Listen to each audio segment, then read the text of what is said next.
welcome to another episode of Council Connections. This program is an opportunity for your elected officials to keep you up to date on the events, legislation, and initiatives that matter most. I'm Char Freedberg, and today I'm pleased to welcome back Councilmember at Large Christine Johnson. Thank you so much for joining us today, and welcome back to Laurel TV. Thank you. It's always good to have you here. In case people missed the first several Council Connections that we've done, Christine used to work here. So I'm back home. Yay, welcome back. I love coming back home. The studio is a great place to be. Yay, shout out. Woo. So you were in the middle of your second year of your first term. How does it feel and what have you learned? So it started off really slow, right? You know, you get elected and you're like, oh my God, what am I going to do? It's moving kind of slow. But it's like, oh my God, now it's the second year. It happened so fast. Mm-hmm. And so in that, of course, it's been ups and downs, you know, feeling like, okay, I can do this. Feeling like, okay, no, I can't do this. But I'm just pleased that I've been able to work with the city government, mm-hmm. you know, from the legislative side. Because like you mentioned before, I was a staff member previously, mm-hmm. which is what introduced me to the city of Laurel in the first place. But then getting to it from the legislative side, it's a whole different perspective. Right. So I get to see it from that side. And then, like, as time has gone by, it's been great to work with staff, you know, such as you and other departments, and work with the community. And then knowing that I'm working for the community, that's what I do have to remember and let the community know that I work for them. So let me know, you know, what you want, what you're interested in, so we can try to make those things happen. And it felt really good to know that the staff and the community see me as an asset for the city. So not a liability, not a troublemaker, anything like that, but as an asset, and I do really appreciate that.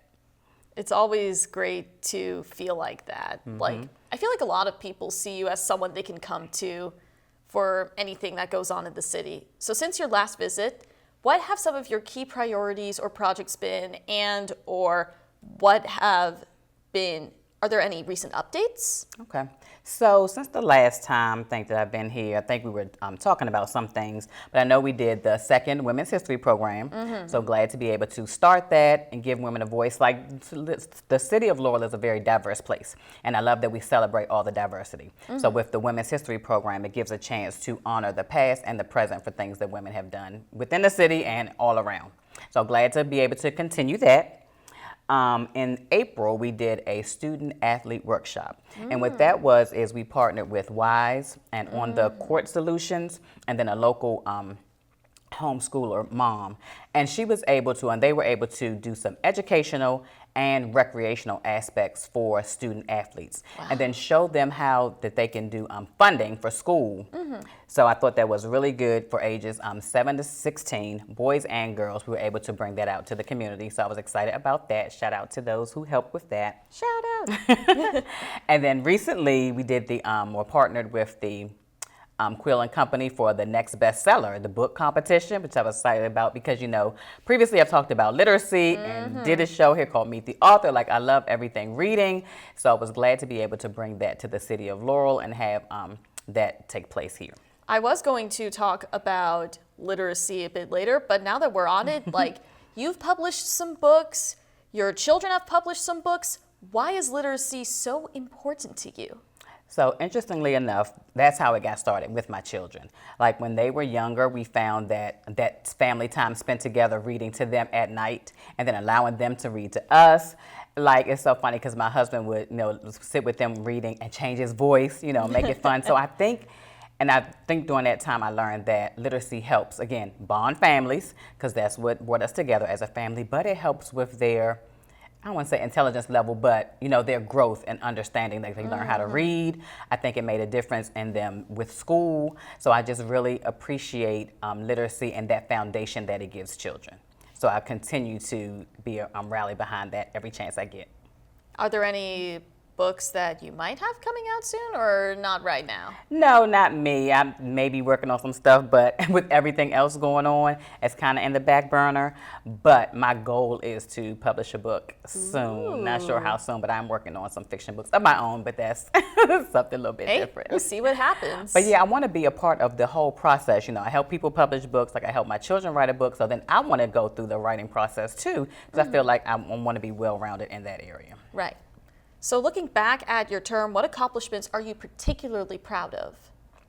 Okay, so couple things that was funny. So the mayor is assisting me and helping me learn how to do this, political piece. Because like I said, I was a staff member. I'm an administrative assistant by trade. I don't really do politics. So I'm learning and taking notes, and I do, like I said, appreciate the people that do help me with that. So we are pleased to say that, I approved the balanced budget. Yay. And we were able to not raise taxes on the citizens. So woo! That's always exciting. And then as far as writing legislation, I did expand the Citizens Advisory Committee to include senior residents ages 55 and older so that they can have a voice in the city too. We know they're there, right? And like I mentioned, the diverse community. And we want to make sure everybody has a voice, so we were able to expand that. So if anyone is interested, there is a committee where you can join and have your voice heard. That is good to know. What is the name of that committee, and how can people reach out to that committee? Sure, it's called the Citizens Advisory Committee for persons with disabilities and senior residents. And they can call or email the mayor's office and sign up. All you have to do, if you're interested, send your resume. We normally don't turn anybody down. If it's a passion and the area that you're interested in, you can be the senior, or you can be a caregiver of a senior, also a person with disability, or a caregiver of a person with a disability. We want all those different information, people from all those different areas. All right, that sounds awesome. So what are your top priorities for the rest of the year? So trying to stay on the same, playing field, not too much more. I'm learning about different things like sustainability and things like that that's growing, but still senior citizens are my priority. Literacy. Students, I know recently we've had a lot of talks about youth in the area, especially with it being summertime. So looking for ways that I can help or partner with those that are interested in making sure that our youth are safe and that they're learning things and that they're having fun, because they're young, they have to have fun too. So looking at all of those things. All right, that sounds awesome. Actually, going off of that, the mayor has launched the Safe Summer Nights program. This is its second year. Are you helping him out with it, or are you being involved in it this year at all? So trying to, continue to look to see how we can help. He has done a great job of opening it up to other organizations so it doesn't, bleed us too short and spread us too thin, and then have the opportunity for other organizations to come in and share with the children. So I do appreciate that, but I'm looking forward to that. I think there are a couple days that I may be able to assist. Always going to show up, you can see my face everywhere. But if there's any way that I can help, I'm always available to do so. Anytime you don't see Christine at an event, I'm just like, what? Right. Where did she go?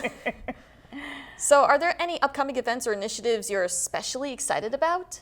I am actually continuing on with the Children Front on August the 9th.